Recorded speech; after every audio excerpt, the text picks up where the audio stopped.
I raised my daughter with everything I had. I skipped meals so she could eat. I stayed strong when I was breaking inside, just so she could feel safe. And in the end, she was the one who destroyed me.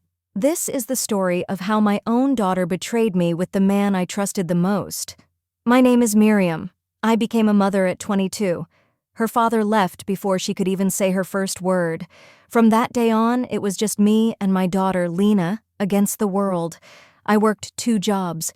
During the day, I cleaned houses. At night, I worked at a small restaurant.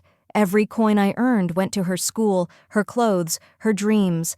I didn't date. I didn't travel. I didn't live. My life was her. People told me I was doing too much, that I was forgetting myself, but I didn't care.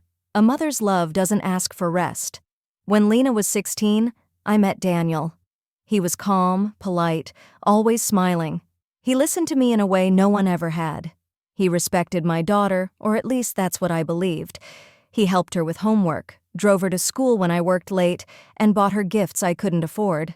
Lena smiled more. She laughed again. I thought finally we were becoming a family. 2 years later, I married him.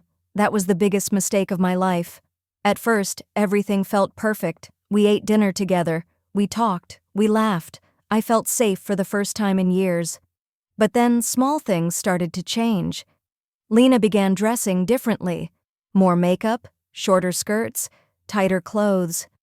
She became distant with me, but strangely close to Daniel. They laughed together in the kitchen. They whispered when I entered the room.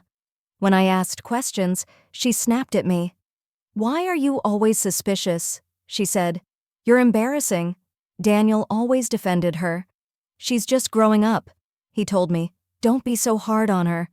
So I ignored the feeling in my chest, that quiet voice telling me something was wrong. One night, everything ended. I came home early from work.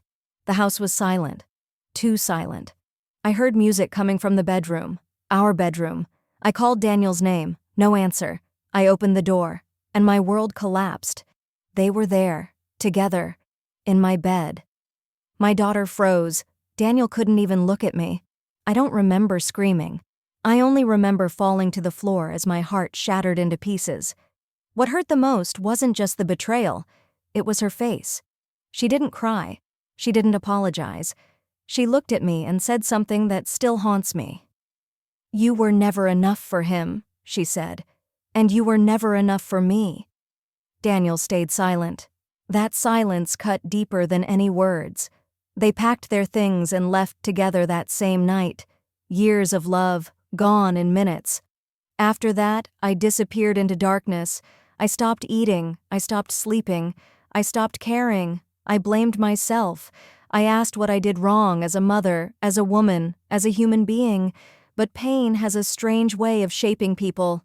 Slowly, I stood up again. I divorced Daniel. I sold the house. I moved away. I started living for myself for the first time in my life. Years later, I heard about them. They didn't last. He left her the same way he entered my life. She tried to contact me. I never replied, not out of hate, but out of peace. Some betrayals don't deserve closure. They deserve silence.